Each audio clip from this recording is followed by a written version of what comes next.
Oi, gente, tudo bem? Estamos começando o terceiro episódio do podcast Me Diz Uma Coisa com a delegada Luciane Bertoletti.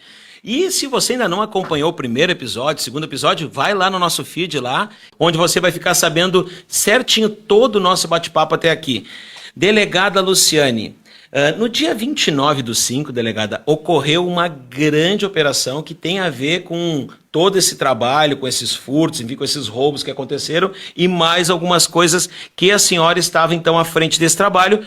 Polícia Civil, Polícia Militar e também a Polícia Federal. Conta para nós um pouquinho dessa grande operação, a Haradak. E já me fala um pouquinho do nome.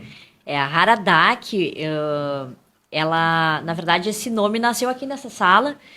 Foi batizada essa operação com o nome de um deus da tormenta. Deus da tormenta. Da tormenta. Por isso a Haradak. É difícil, ninguém consegue falar, até o secretário. Eu não consigo falar esse nome, eu vou ter que simplificar. Eu não sei se eu falei certo. A Haradak. A Haradak. Ah, então tá bom. A Haradak. Essa operação, então, ela nasce aqui, né? Depois que que a gente se instalou aqui, o Gabinete de Inteligência. Ela nasce desse trabalho de análise das ocorrências, de levantamento, de identificação desses criminosos, especialmente esses que ingressaram nessas empresas e furtaram, roubaram. E nós identificamos pelo menos 8. E ela foi feita a toque de caixa, mas muito... Oito pessoas, 8 criminosos. 8 pessoas, 8 criminosos. Ela foi feita a toque de caixa, mas com muitas mãos aqui. Então, ela é complexa, né? Foi rápida, mas ela é muito complexa e muito concreta, né? Muito consistente. Tanto que essas 8 prisões são todas prisões preventivas. Sim. Porque nós tínhamos muitos elementos para colocar aqueles indivíduos ali na cena criminosa. Delegada, e assim, o que chamou a atenção da gente? Porque óbvio que a inteligência atua de uma maneira sigilosa até chegar a hora da execução da operação, aí depois da execução que chega para nós, veículos de mídia, enfim, poder noticiar e falar e poder relatar um pouco do que aconteceu. Só que nós, de Guaíba, então naquele dia meio sem saber ainda o que estava acontecendo, notamos que na delegacia de Guaíba tinha muita viatura da Brigada Militar, sim, da Polícia Civil, e eu não me lembro se eu vi da Federal não, mas eu vi muita gente lá na delegacia, e até comentei com o meu colega, disse assim, tá acontecendo alguma coisa, porque tem muita gente reunida aqui. Nós fizemos uma ação conjunta, né? Então foi uma ação da Polícia Civil com a Brigada Militar e apoio logístico da Polícia Federal. A Polícia Federal estava com 5 embarcações, o grupo tático, e aí nós, da Polícia Civil, com o nosso grupo tático também, a Brigada Militar com a inteligência e com o grupo tático da Brigada Militar. Foi uma mega operação. Nós tínhamos ali mais de 200 policiais, entre policiais civis. Mais de 200 entre todos envolvidos? Todos. Porque, na verdade, eram 8 alvos, mas eram 25 mandados de busca. Para cada mandado de busca, aí tu coloca um bom efetivo, porque são locais sensíveis. Esses mandados de busca, eles são executados em lugares. São 8 prisões, mas não quer dizer que os 8 estejam nesses 25 lugares. Isso. Então, nós precisamos de gente, né, de policiais, claro, em todos esses locais.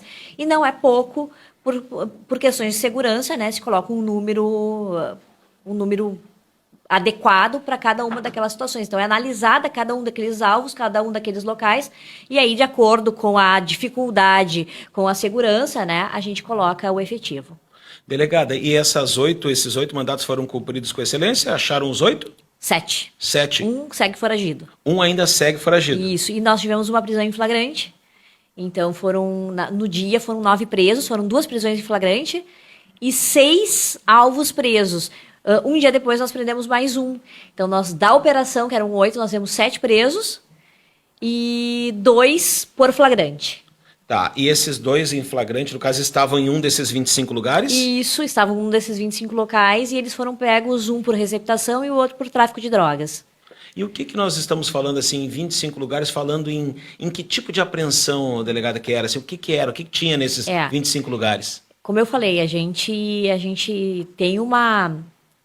desde que a gente vem fazendo, porque essas prisões, Maria, quero deixar muito claro, foram feitas nesse dia, mas não são as únicas. A Polícia Civil e a Brigada Militar já vinham trabalhando, né? Desde o dia 11, que foi instalado o gabinete aqui, já tinham sido feitas várias apreensões com flagrantes, inclusive feitos lá em Guaíba.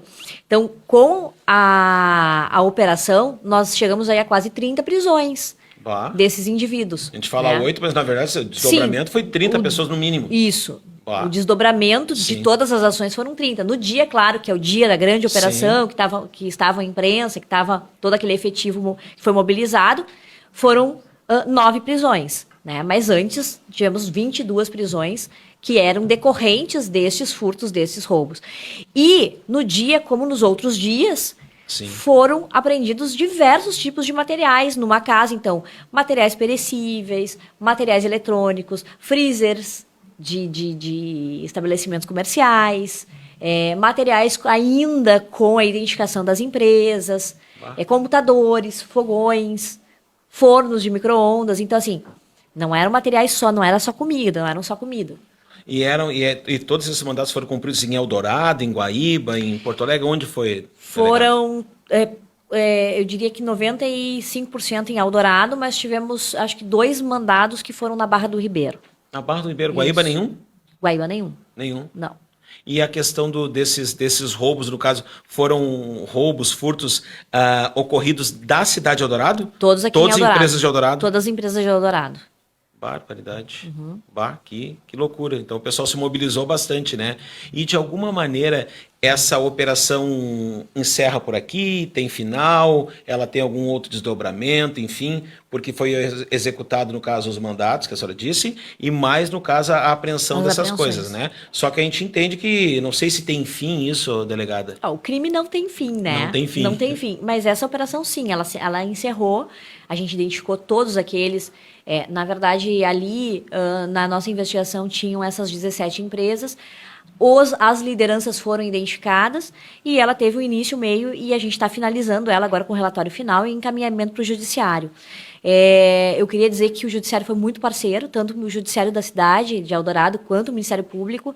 Esses bens todos que são bens perecíveis, que é difícil, que tu não tens como identificar, a nossa juíza, o nosso judiciário, ele, enquanto durar esse período de calamidade, ele destina para os abrigos todo esse material. É uma decisão corajosa, é uma decisão inovadora e sensível do nosso judiciário.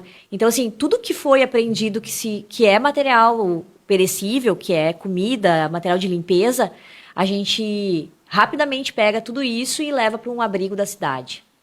Que legal.